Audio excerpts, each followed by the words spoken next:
televisión, aprendí un montón de cosas, había un montón de gente que pensaba que yo era sociólogo, que yo era antropólogo, que yo era psicólogo, y yo no soy nada de eso. Y una de las tantas cosas que aprendí en el trabajo fue sobre planificación estratégica. Y en planificación estratégica, una de las tantas metodologías que se utilizan es la planificación por escenarios. La planificación por escenarios es de origen militar. Y nosotros estamos en una guerra. Amén. Comenzó hace más de 61 años, pero va a terminar muy pronto. Y en ese modo de planificar por escenarios, básicamente hay tres grandes fases. La primera es la de hacer un análisis del escenario actual. La segunda es tener claro cuál es el escenario ideal, es decir, a dónde vamos o a dónde queremos ir. Esa es la segunda. Y la tercera es lo que se llama un escenario puente, es decir, un escenario que conecte el escenario actual, que es el ser, con el escenario ideal, que es el deber ser. Entonces, el escenario puente es lo que es necesario hacer para pasar del ser hoy al ideal. Y mis queridos, la Biblia nos presenta eso.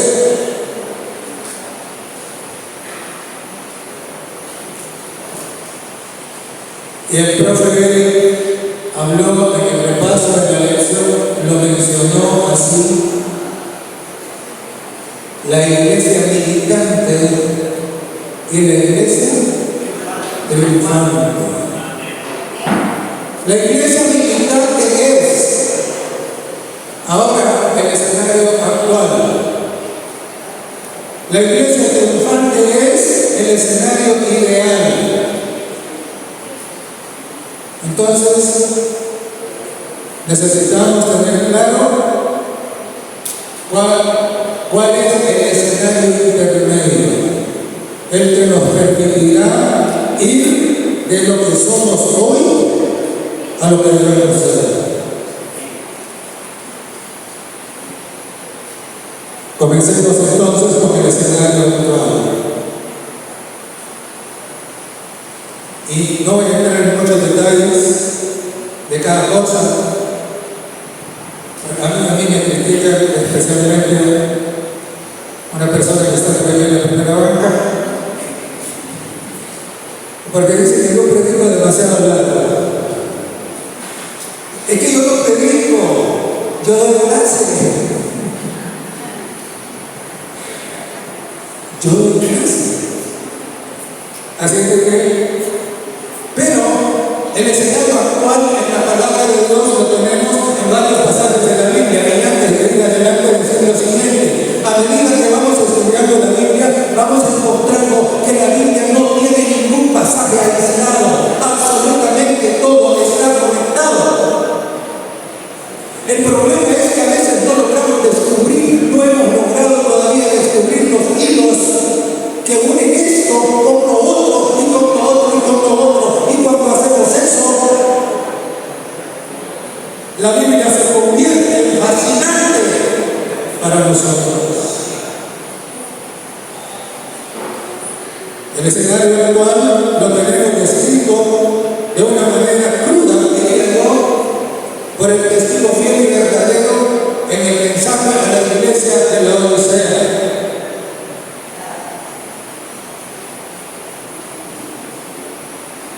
Claro, ¿cómo es la Odisea?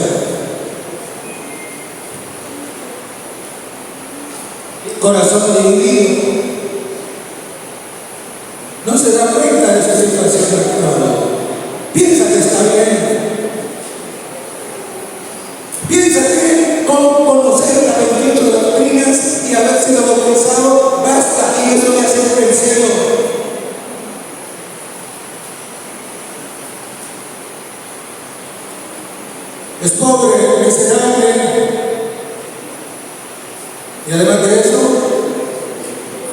desnudo.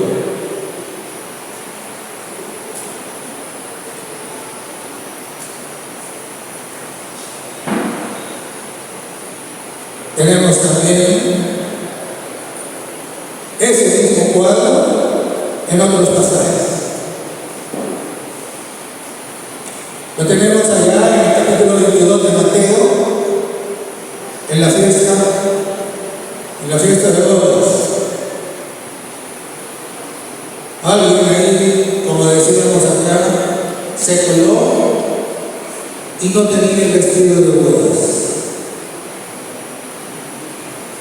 No tener el vestido de bodas es lo mismo que lo va a decir.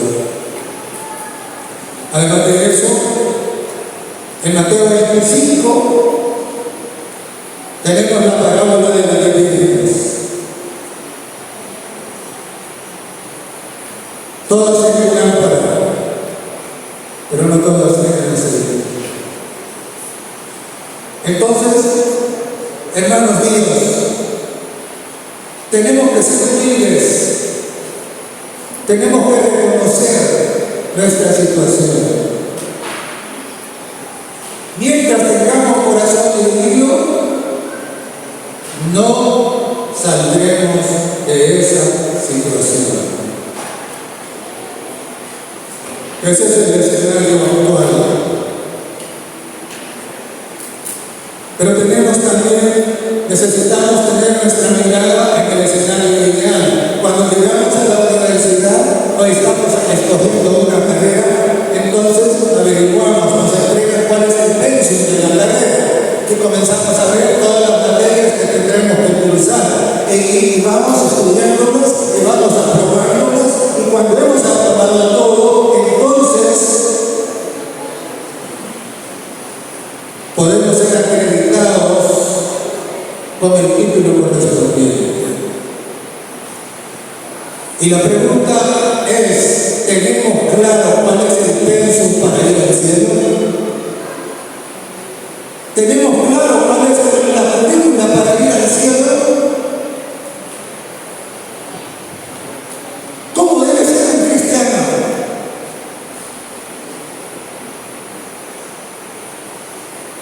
Y me encanta, cada vez que estudio un libro de la Biblia, digo, este libro me encanta, es mi favorito, todos son mis favoritos. Y en Mateo, inmediatamente después de que el Señor había estado en el desierto, siendo tentado y ganando esa victoria preciosa para nuestra redención. Luego, ¿qué tenemos? En el capítulo 5 tenemos el Sermón del Monte. Y en el Sermón del Monte, el Señor Jesús comenzó con las bienaventuranzas. Y las bienaventuranzas no son otra cosa que la descripción de lo que llamamos el perfil de los santos. ¿Cómo son los santos? Pobres de espíritu, mansos, limpios de corazón, pacificadores.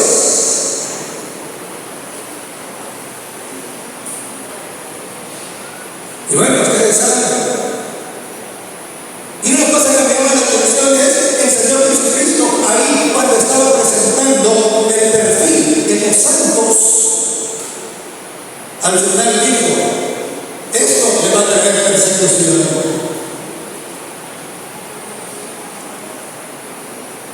Y es interesante porque Jesús, iniciando su ministerio, dejando claro las reglas del juego. Pregunto, ¿las tenemos claras? ¿Las hemos hecho nuestras?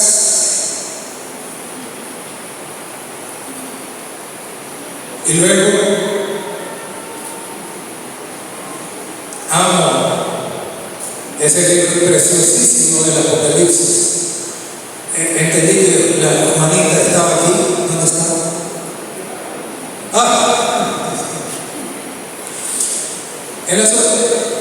Una vez en la sociedad de jóvenes hicimos un concurso sobre Apocalipsis. Bien, hermano. Sí. Apocalipsis 14 y Apocalipsis 7 nos presenta también que ese escenario ideal. Algunos tienden a creer que los 144,000 es un grupo que a saber quiénes van a ser. Los 144,000 tenemos que ser nosotros. ¿Y cuáles son las características de los 144,000 sellados? Viste de vestidura blanca, ya no son desnudos como en la Odisea. Tienen palmas en las manos. ¿Qué indica eso? Indica que son vencedores. Indica que hicieron caso de ese mensaje que el Espíritu estuvo repitiendo a las 7 iglesias. El que tiene oído oiga, el que venciere, recibirá el reino. Eso indica las palmas en las manos. Además dice el capítulo 7 de Apocalipsis que han salido de la gran tribulación. Estuvieron dispuestos a aguantar todo. La presión financiera, el desprecio. No les importó que nos llamaran secta aborrecida. Eso dice el conflicto de los hijos. Y tomaron el riesgo del decreto de muerte. ¿Estamos listos? Todavía no. Y en el capítulo 14 de Apocalipsis dice Juan que en el monte de Sión, junto al Cordero, estaban quienes. Había una población que tenía el nombre del Cordero y el nombre del Padre en su frente. ¿Qué es el nombre? Es el carácter. El sello es el carácter. Obvio, el que tiene el carácter del Señor será un fiel guardador del sábado. Porque el sábado es como la viñeta, pero el contenido es la santidad.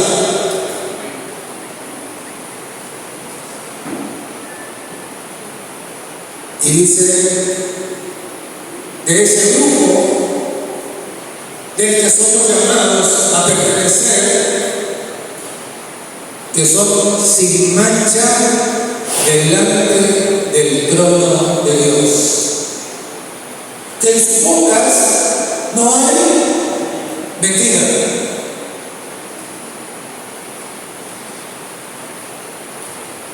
Y seguimos, porque el capítulo más importante de todo el Apocalipsis es el 14.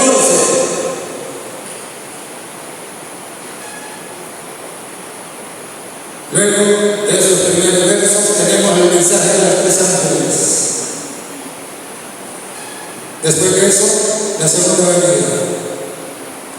Pero al final del mensaje de los 3 ángeles, en el verso 12, ¿qué dice?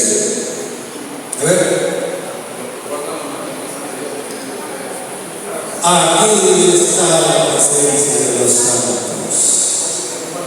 los que guardan los mandamientos de Dios y tienen la misma fe que tenía Jesús. Y mis hermanos, dice Dios que guardan los mandamientos de Dios.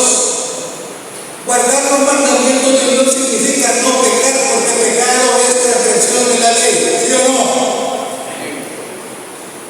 Eso significa. Y a veces nosotros creemos que eso de guardar los mandamientos de Dios es venir el sábado a la iglesia. Es verdad. Pero los mandamientos de Dios debemos guardarlos cada día. existencia.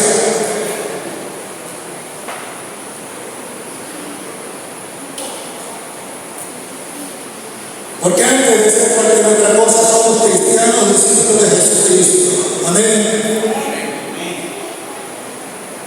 Guardar los mandamientos de Dios.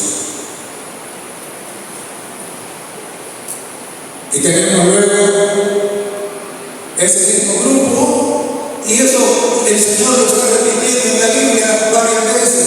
Lo tenemos en el Salmo 15. Dice el Señor: ¿quién habitará en el monte santo? ¿Y cuál es la verdad? El limpio de manos y puro de corazón. El que no dio su alma a engaño. El que habla verdad en su corazón y no tiene ninguna simpatía con el mal. El mal le es extraño.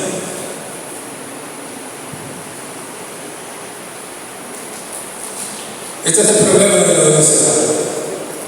Corazón dividido. Todavía el mal le es extraño. Y ese es el desafío. ¿Qué hacer? ¿Qué hacer?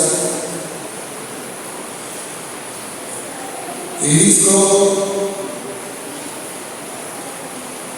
el apóstol Pablo en Efesios, en el capítulo 5 y en el verso 27, que su deseo, su voluntad, su meta es que su iglesia sea sin mancha, ni arruga, ni cosa semejante. Esa no es nuestra meta. Además, en Filipenses 2:15, que fue nuestra lectura bíblica, leímos que debemos ser como irreprensibles, sencillos, y de nuevo dice: hijos de Dios sin mancha. Sin mancha.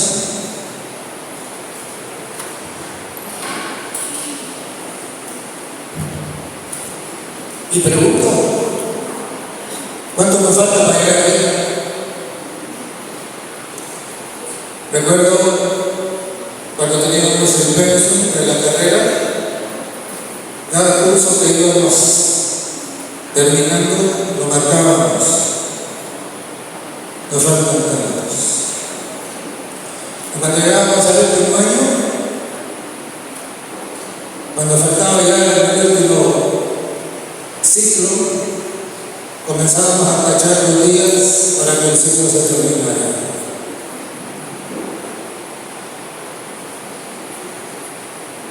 Pregunto: ¿cuánto nos falta para llegar ahí?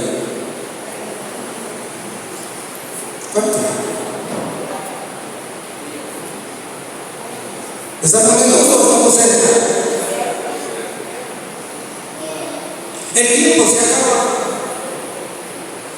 Y la pregunta que puede estar en la mente de muchos, y ojalá que esté, es: ¿qué hacemos para salir de este escenario que no me va por el que si permanezco ahí no voy a entrar al cielo, porque el Señor dice será vomitado, para moverme de aquí y pasar al monte de Sion con el Cordero? Lo va a hacer. Y claro, la iglesia de la Odisea tiene recetada la medicina. Y el verso 20, que debemos saber de memoria, que seguro lo sabemos, tiene la llave. El problema es que a veces creemos que ese verso es para recetárselo a los de afuera de la iglesia. Y lo usamos en las campañas y en los estudios bíblicos. Pero ese verso es esencialmente para la iglesia.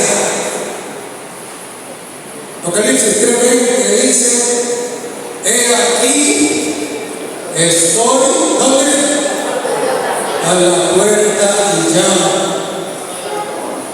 Si alguno oye mi voz y abre la puerta, entraré a él, cenaré con él y él conmigo.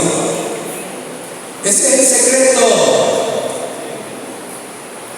El secreto es abrir la puerta de nuestro corazón al Señor Jesucristo. Él debe ser el centro de nuestra vida. El apóstol Pablo lo dijo claramente: Cristo en vosotros, la esperanza de gloria. Jamás tendremos la gloria de los santos si seguimos manteniendo a Cristo fuera de nuestra vida. Eso no va a ocurrir. Primera de Juan, el capítulo 3 y el verso 6.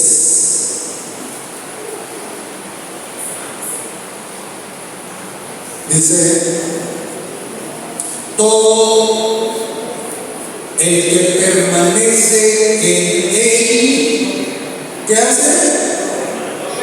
No peca. Es decir, guarda los mandamientos de Dios. Es sin mancha todo el que permanece en él. Es dejarlo entrar. Permanecer en él. Y dice en el verso 9 de ese mismo capítulo, dice así: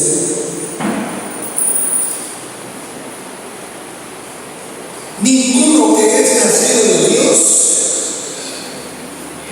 practica el pecado,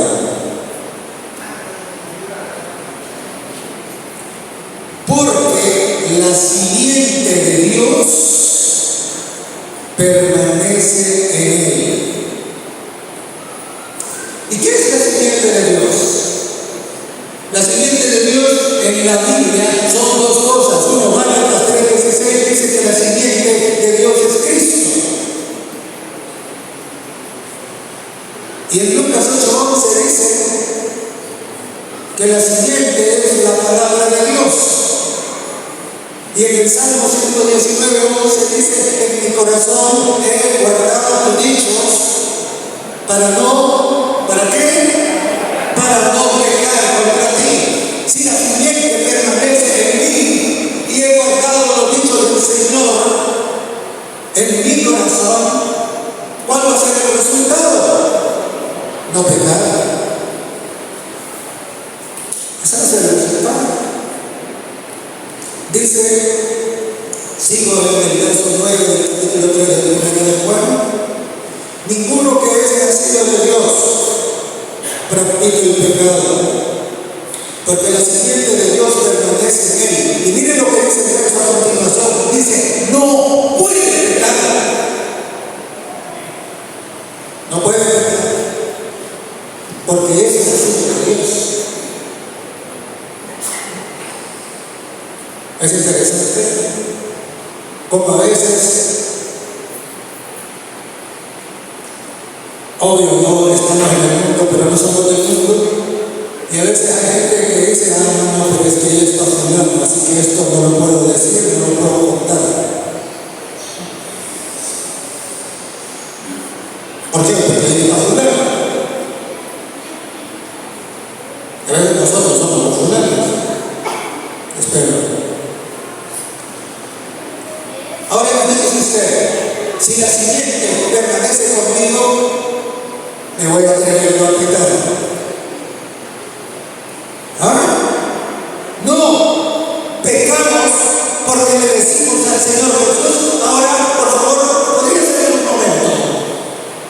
dejarme solo.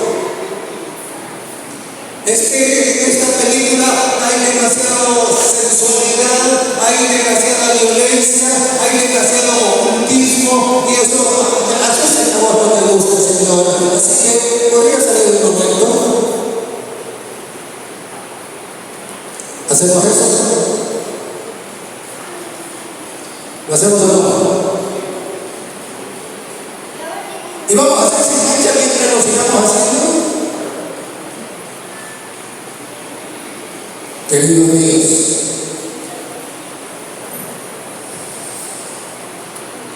nadie puede ir al cielo si no ama con todo su corazón al Señor.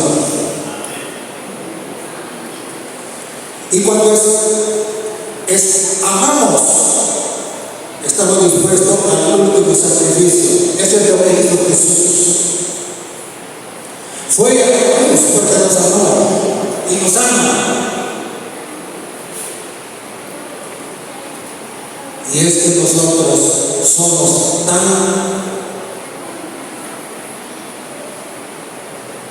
no sé qué es la mejor palabra, débiles, que no estamos dispuestos a renunciar a todas estas cosas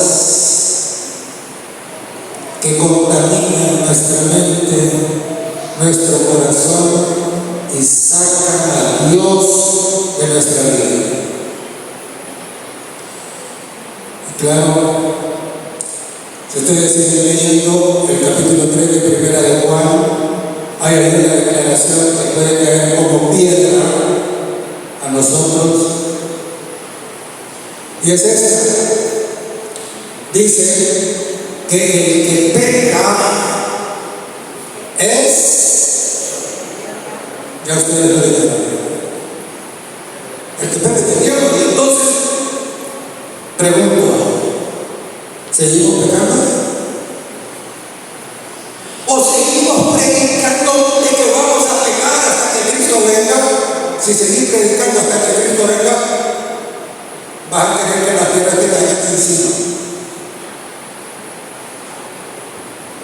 El carácter se construye hoy. Eso no es cuando Cristo venga, eso es hoy.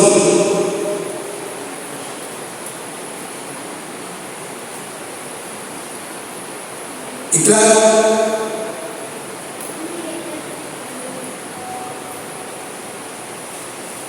una gran cantidad de gente, de hermanos, incluso dicen, no, pero es que eso es imposible, no se puede.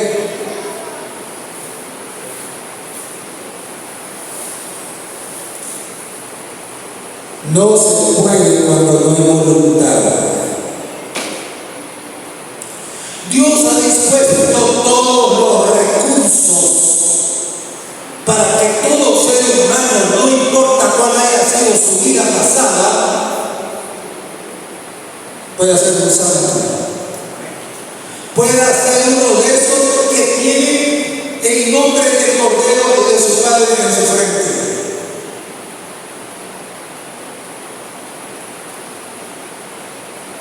Está escrito.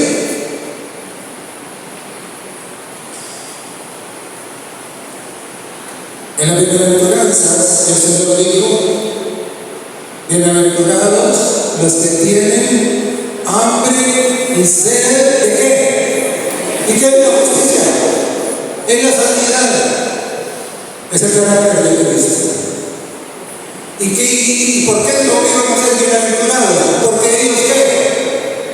Serán saciados. No tenemos todavía el carácter del Señor porque no tenemos hambre y sed de tenerlo.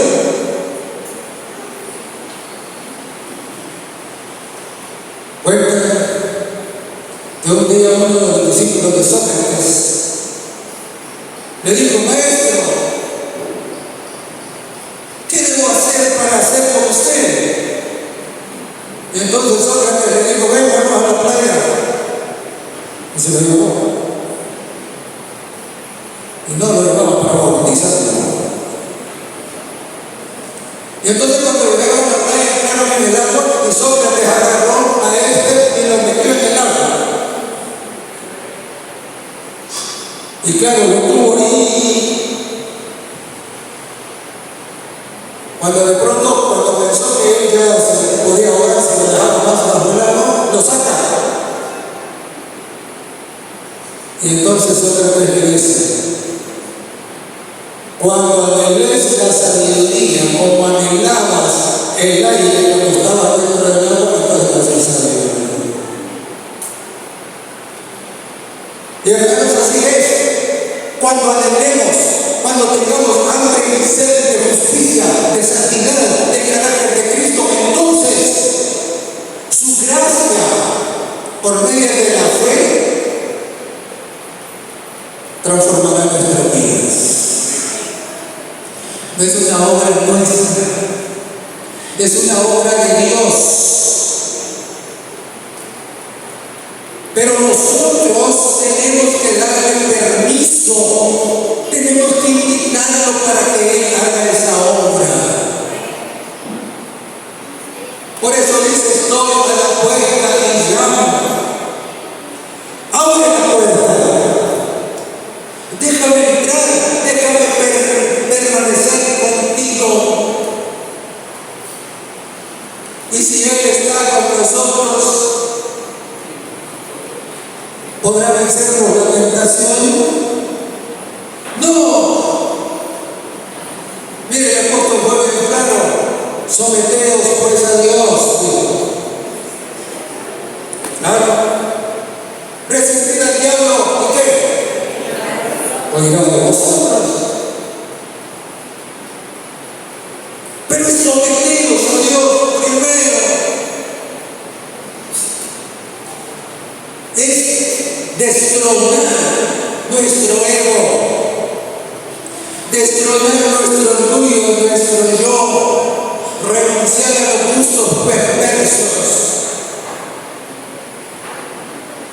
y poner nuestra mente y nuestro corazón alineados con Dios, de tal manera que pueda cumplirse en cada uno que profesa ser hijo de Dios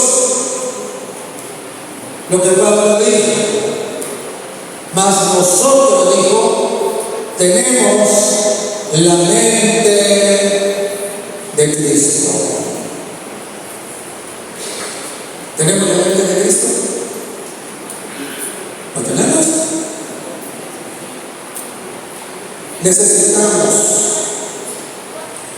Y claro, es posible vencer el pecado, claro que es posible. Fíjense que en Judas, el capítulo 1 y el verso 24, dice lo siguiente: dice que Dios es poderoso para guardarnos sin caída. Si Dios es poderoso para guardarnos sin caída, ¿por qué seguimos cayendo? Porque dejamos a Dios hacer. Y también dice en 1 Corintios, el capítulo 10 y el verso 13, que Dios no permitirá que seamos tentados más de lo que podemos soportar. Claro, si viene la tentación y Dios la permitió, es porque lo puedo soportar. Es porque Dios es poderoso para guardarme sin caída.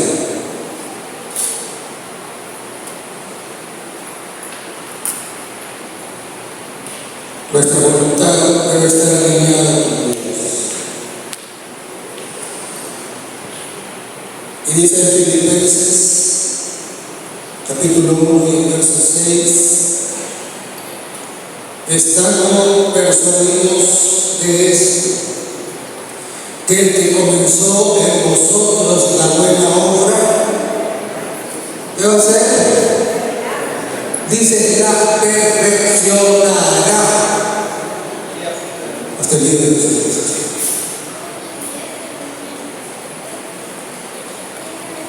Dile que alabo al Señor porque ustedes están acá, porque siguen en la iglesia. Porque comenzó en ustedes la buena obra. Pero es el mismo Dios que comenzó en ustedes y en mí la buena obra, Él también está dispuesto a ¿qué? A perfeccionarla. Tenemos que entender. Tenemos que entender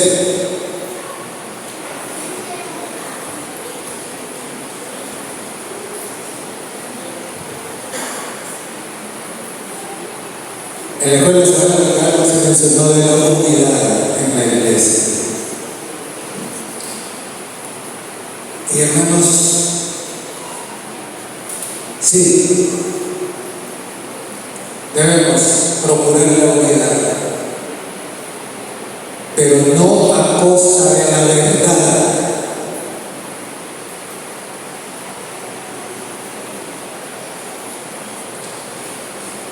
No es correcto traicionar la verdad para mantenerse unidos.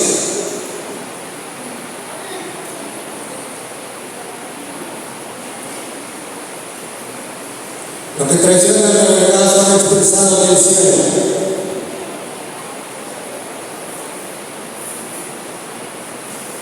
Cuando llegamos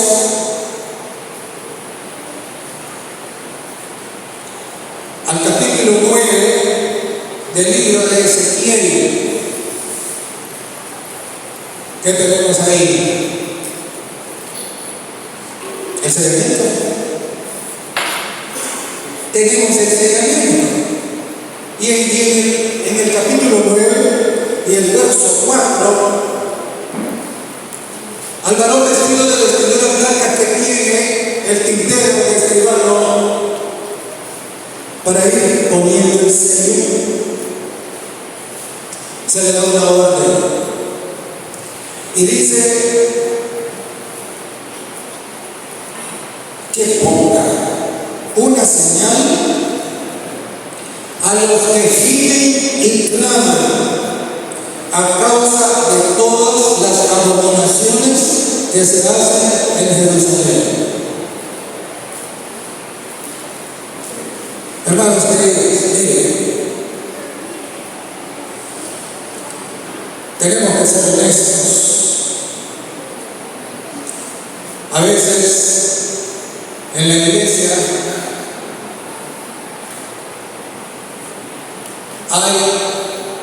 Satanás trata de meter metodologías, liturgias extrañas, ideas doctrinales raras, de rebajar la norma.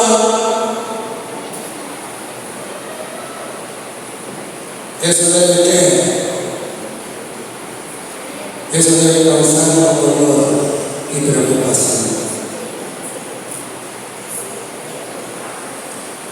Está escrito: no participéis en las obras infructuosas de las tinieblas, sino más bien reprendedlas.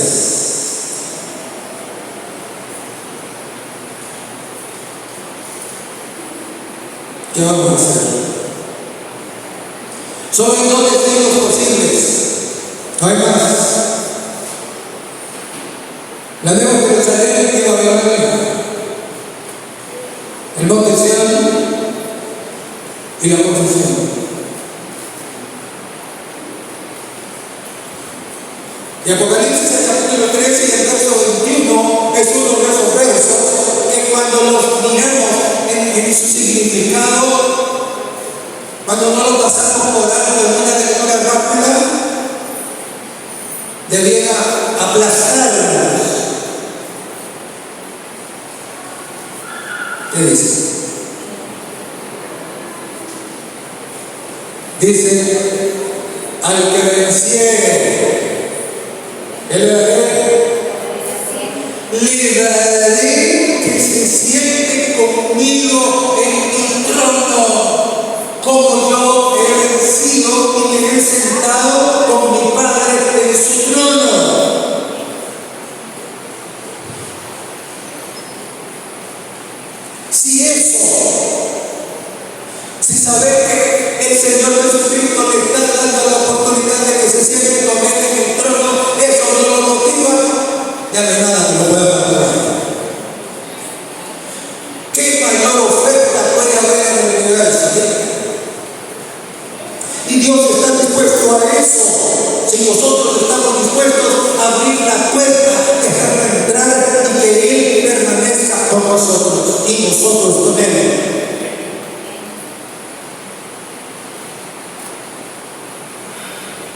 le daré que se siente conmigo en mi trono.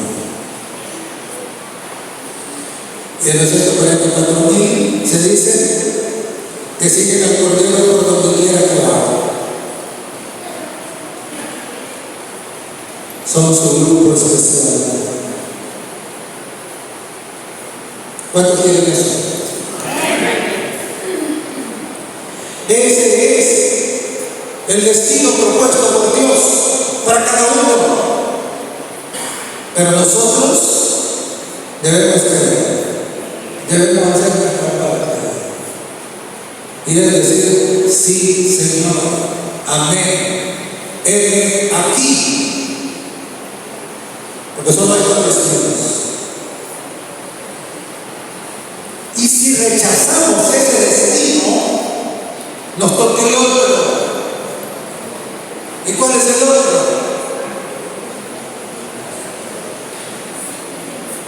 Es el, si mantienes tu corazón dividido y no abandonas la belleza, lo voy a hacer. Te vomitaré de mi boca. Hermanos, en la parábola de la fiesta de bodas, cuando el rey llega a revisar a los invitados, eso es el juicio investigador, comienza a mirar si tienen el vestido de bodas, ese que le hace falta a la Odisea. Y entonces encuentra ahí que hay uno que no lo tiene. Y le dice, amigo, ¿cómo entraste acá? Y este amigo no pudo responder nada. No había razón. Y entonces dijo el rey, atadle de pies y manos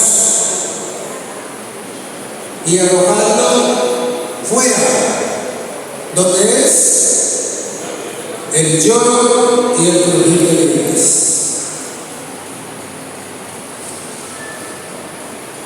Y cuando la Virgen que no tenía aceite, que pudieron buscarlo cuando era demasiado tarde, regresen, la puerta está cerrada y tocan angustiadas. Señor, Señor, habla. ¿Cuál es la respuesta del esposo? No. Y en Mateo capítulo 7, versos 22 y 23, dice que en aquellos días habrá un grupo que va a decir, Señor, Señor, profetizamos en tu nombre hicimos muchos milagros, dimos muchos estudios bíblicos y campañas, veníamos los sábados a la iglesia. Y él le dirá, igual que a la Virgen insensata, no. Apartado de mí, obradores de qué? De verdad. No renunciaron al pecado, no lavaron sus vestiduras. ¿Ese es el destino que queremos?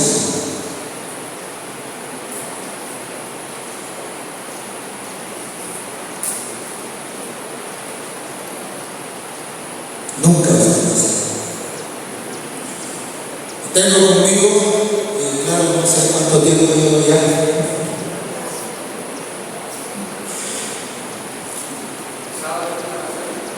¿Perdón? El sábado te queda en la Puerta del Sol.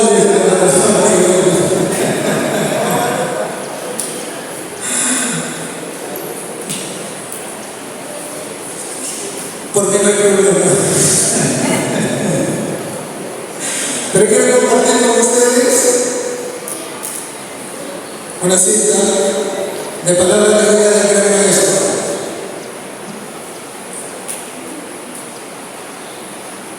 Página 47. dice: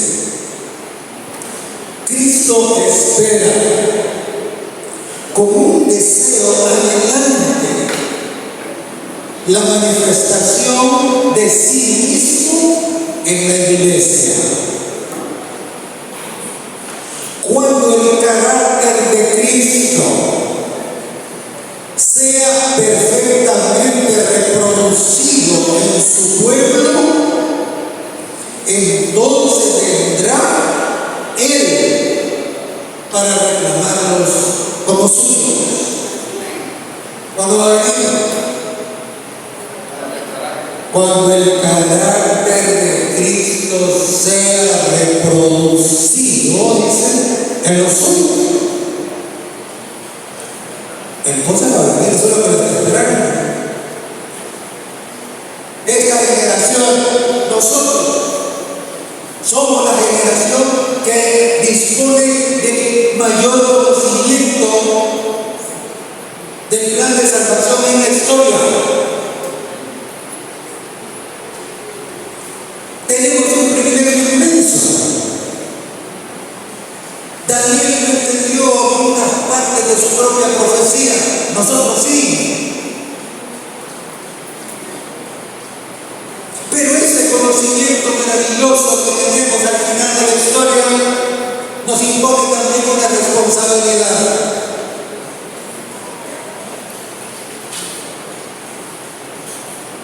Y esta generación no ha sido encomendada no solo la predicación del Evangelio,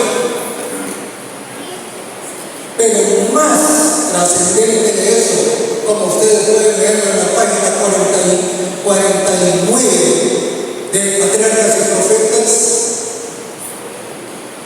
somos responsables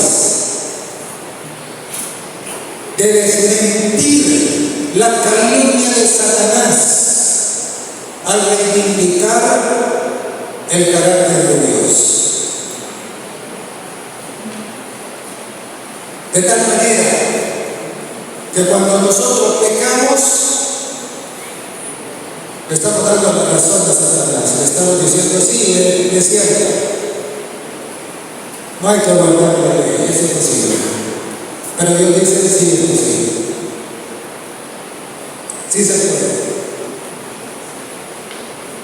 Y la cortina se corrió allá en el libro de Job. Satanás en el concilio celestial se presenta y dice: todos le pertenecen a abajo.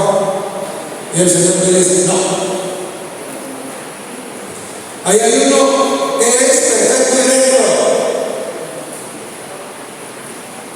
pero solo era uno. Dios quiere que seamos toda una generación. ¿Cómo? Perfectos y rectos, sin mancha delante del trono de Dios, para decir: Dios es amor al universo, de tal manera que quede evidenciada la maldad, la perversidad y el crimen cometido por Satanás. De tal manera que la duda acerca del amor de Dios desaparezca y toda mente inteligente en el universo. Y nunca más el pecado levante su deforme cabeza. Espero que acepten el desafío. Espero que nos encontramos en el cielo. Que Dios bendiga.